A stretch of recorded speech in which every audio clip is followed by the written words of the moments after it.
Hi, happy people of the stats world. This is Mr. Wilcox. This is your second lesson for statistics. Today we're going to talk about types of measurement. So last time we talked about vocab words such as the type of statistics, which were inferential and descriptive, and then we talked about types of data. Today we're going to talk about types of measurement. So just a reminder about qualitative and quantitative data. Qualitative data is categorical, so stuff like what's your favorite ice cream, and quantitative can be counted, measured, and is numerical. So how many pairs of shoes you own, the length of a football field, and anything that can be a number. So there are 4 levels of measurement. The first level is nominal. So we're going to go from least complex to most complex level of measurement. So the least complex, the nominal level of measurement, is just qualitative data, so things you can put in a category. So things like when you have a survey, the gender of your respondent, a type of dog, color of the book, your favorite food, month of the year, all of those things are qualitative data. That would be a nominal level of measurement. So we have a nominal level.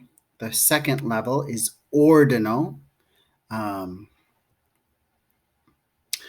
main part of ordinal is order. So ordinal level measurement can be qualitative or quantitative. It's your rank in a race. So even though it's a number, being first in a race is kind of like being put in a category because you can't do any math with it. You can't say first place was twice as fast as second place in a race. You can't say that the movie that's number 1 on Netflix this week is twice as good as the movie that's ranked second this week. And so if it's just a ranking, it can be kind of considered both qualitative and quantitative, and you really can't do much math with it. So it's just ranking. So if it's just a rank or it's in order, it's ordinal. The third level of measurement is interval. So intervals you can only do addition and subtraction with. So and because you can do addition and subtraction, it has to be numbers, so it has to be quantitative. So if you have temperature in Fahrenheit or temperature in Celsius, those are both intervals. So Fahrenheit temperature, I'm not quite sure what that's based on. Celsius is based on where water freezes and where it boils. But it doesn't actually have anything to do with how fast the particles are moving.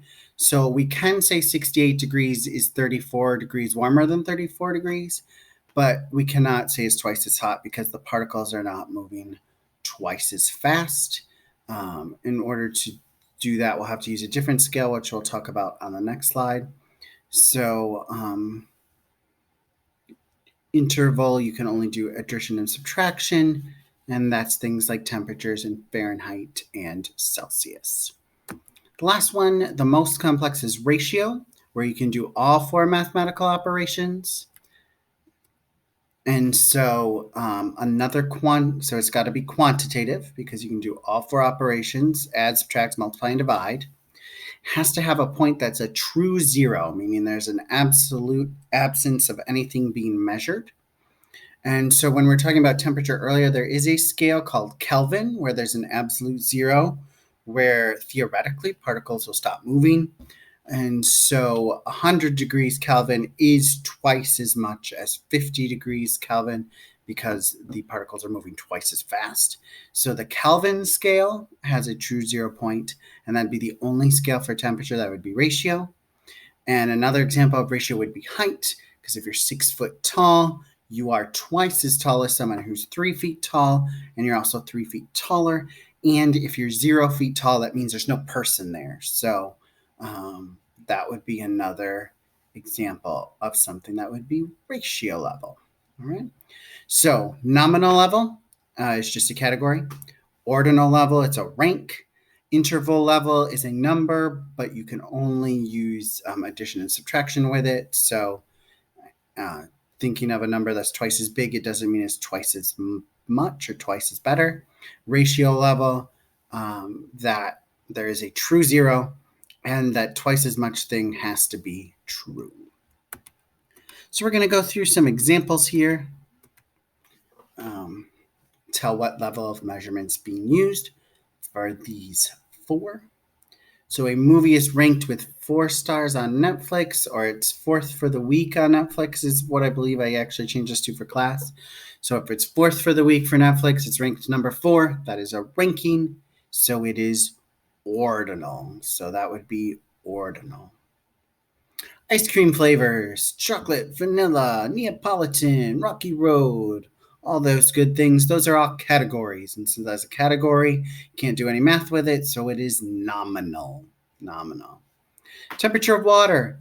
If you grab any thermometer in the science department at your house or anywhere else, it's going to either measure the temperature of water in Celsius or Fahrenheit. So that is going to be an interval, unless you have some an expensive thermometer, which can do Kelvin. And then a salary, you have a true zero. If you have no salary, you're not working. If you make $10,000 and I make $20,000, I make twice as much as you. I also make $10,000 more than you. So I can do addition, subtraction, multiplication, and division. So a salary is a ratio level measurement. Right? So those are the levels of measurement. The worksheet is on Brightspace. It is under the assignments. It is called Levels of Measurement. And there's a copy of it attached right where you turn it in. Also, don't forget to look at the activity feed for any virtual assignments you have for the week. So have a great day, Cardinals, and make it count.